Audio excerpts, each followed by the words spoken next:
thanks to you at home for joining us this hour. You know, it is one thing to see it in black and white. It is another thing to hear him say it out loud. If we had had confidence that the president clearly did not commit a crime, we would have said so. We did not, however, make a determination as to whether the president did commit a crime. Under long-standing department policy, a president cannot be charged with a federal crime while he is in office. The special counsel's office is part of the Department of Justice, and by regulation, it was bound by that department policy. Charging the president with a crime was therefore not an option we could consider. Charging the president with a crime was not an option we were even allowed to consider. By the way, though, if we had concluded that he didn't commit a crime, we'd definitely tell you that, and you'll notice we're not telling you that. It has been 2 years now since Special Counsel Robert Mueller was appointed to investigate Russian interference in the last presidential election.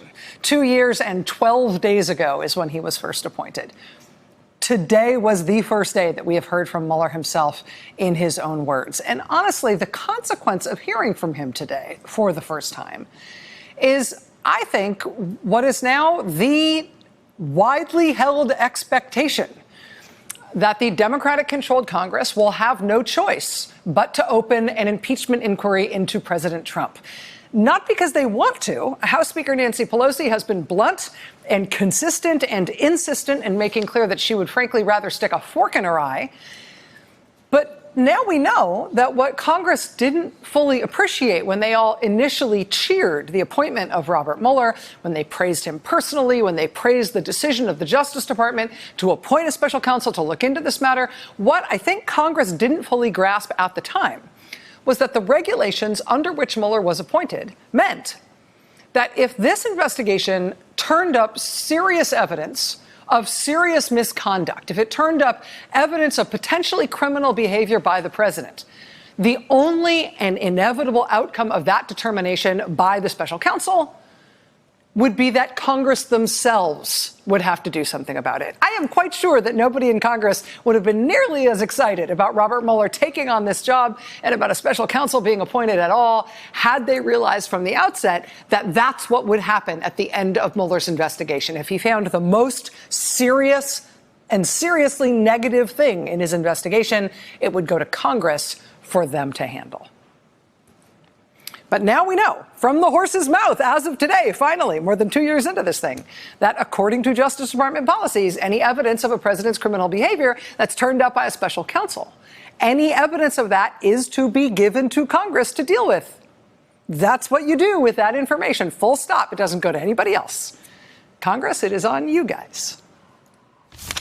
The matters we investigated were of paramount importance. It was critical for us to obtain full and accurate information from every person we questioned. When a subject of an investigation obstructs that investigation or lies to investigators, it strikes at the core of the government's effort to find the truth and hold wrongdoers accountable. The order appointing me special counsel authorized us to investigate actions that could obstruct the investigation. We conducted that investigation, and we kept the Office of the Acting Attorney General apprised of the progress of our work. Under long-standing department policy, a president cannot be charged with a federal crime while he is in office. The department's written opinion explaining the policy makes several important points. The opinion explicitly permits the investigation of a sitting president because it is important to preserve evidence while memories are fresh and documents available. Second, the opinion says that the Constitution requires a process other than the criminal justice system to formally accuse a sitting president of wrongdoing. So the Justice Department opinion that says you can't charge a president says, first, that a special counsel should nevertheless collect and preserve evidence of a president's potential criminal behavior. Why is that? Why collect and preserve that evidence? If you can't charge that president as a result of that evidence, well, among other things, if in fact there turns out to be evidence that shows a president may have committed crimes, well, you are going to need that evidence to indict the president for those crimes one way or the other. to bring charges. It's just that that indictment cannot come from the Justice Department. The Constitution requires a process other than the criminal justice system to formally accuse a sitting president of wrongdoing.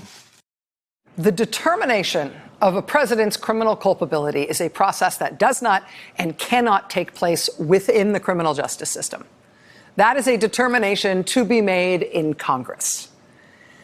And, to be clear and to stomp on a point that I think will make the first paragraph of William Barr's obituary someday, what Robert Mueller made clear today is that the determination as to whether or not to charge the president, the decision whether or not to formally accuse a sitting president of wrongdoing, that is not to be made within the whole criminal justice system, which means it's not to be made by the special counsel's office within the Justice Department. It's not to be made by the Justice Department at all, which means presumably that it is also not to be made by the top official at the Justice Department, the Attorney General. Nevertheless, Attorney General William Barr took it upon himself to do that, to assess the president's potential criminal wrongdoing and to publicly proclaim no charges, no charges. Everything the president looks fine. Everything the president did looks fine to him. So, what I'm giving you here, this is not groundbreaking analysis, right, of Mueller's statement. Robert Mueller's public statement today really didn't leave much wiggle room for contrary analysis. And that is exactly the point of him personally making a succinct public statement about his own work and his own reasoning, so the American people could clearly understand it. Reading the 458-page Mueller report is awesome. I highly recommend it. You should do it.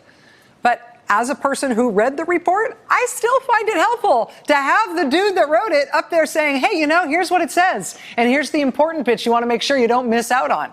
That is finally what we got from Mueller today. That's a helpful thing for public understanding, on top of telling people to read the report themselves. And because it was a helpful thing to hear it from him today, to have him make that public statement, it is therefore not surprising and not a bad thing that the well-informed press and members of Congress and presidential candidates and the public have all been sort of greeting his statement today with some exclamation points, right? With some shock and surprise. Even though, yes, it's true, this stuff really was in his report. Yes, Mueller and his team really did find that they could not exonerate the president of obstruction of justice. They were looking to see if they could clear him. They could not. Yes, the obstruction efforts they documented were really serious, and they did impede the ability of Mueller and his investigators to get to the bottom of Russian interference in the election and the Trump campaign's involvement in it. Yes. And yes, Mueller and his team said in their report that the special counsel's office didn't have the option of charging Trump even if they wanted to, or of even saying that they believe Trump committed crimes. They didn't have that option because of the Justice Department policy that precludes charges against a sitting president. Yes, that was in the report. But when Mueller said it today, nevertheless, it was greeted as huge news. Mueller had explained in his report that because of Justice Department policy, it's only Congress that can and must, he basically says in the report, and must determine the president's criminal culpability for committing obstruction of justice here. That was like my favorite part from the whole written report, right? That Congress, he says, that Congress may apply obstruction laws to the president's corrupt exercise of the powers of office accords with our constitutional system of checks and balances and the principle that no person is above the law.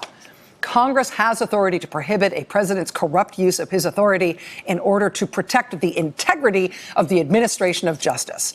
Right? Mueller is saying, it's no big deal if you want to apply obstruction laws to the president, unless you want to uphold our constitutional system of checks and balances and the principle that no person is above the law. If you want to do that, you ought to apply the obstruction statutes here. And Congress, it's no big deal whether or not you want to pursue the president for corruptly using his authority to obstruct justice. It's no big deal unless you want to protect the administration of justice in the United States of America. It's already made that case that Congress can and must act based on this kind of evidence. And it was stunning to see it there in the report in black and white in the first place. But honestly, it is something altogether different to see him say it out loud in person, unfiltered. Making a public presentation of your findings matters. which makes it all the more remarkable and significant that instead of just letting Mueller do that from the outset, we the people have muddled through more than 9 weeks of the Attorney General making up porky pies about what Mueller did and didn't do, and claiming that Mueller was leading a spy ring and telling Congress that Mueller should have never been allowed to investigate this stuff in the first place, and no collusion, no collusion. What are you going to do, lock me up, Nancy? I mean, that's been the past 9 weeks. Imagine if Mueller had just been allowed at the outset to release the introductions that he and his team wrote, summarizing the 2 volumes of their report. Imagine if, at the outset, Mueller had just said publicly what he finally was allowed to say publicly today about his investigation and about his report. Imagine that had been, from the outset, how we learned about what Mueller found and what Mueller did and what the country, and specifically the Congress, is expected to do with the evidence that Mueller turned up that he couldn't use to bring charges, but somebody could. And so now the Congress really is in a different place than they were before 11 a.m. Eastern time this morning. Because Mueller has now, for the first time in more than 2 years, he has been allowed to speak on his own terms. And he has made clear, in no uncertain terms, that the next move is not going to come from him. It is going to have to come from Congress. So that was Justice Department policy. Those were the principles under which we operated. And from them, we concluded that we would not reach a determination, one way or the other, about whether the president committed a crime. That is the office's final position. Now, I hope and expect this to be the only time that I will speak to you in this manner.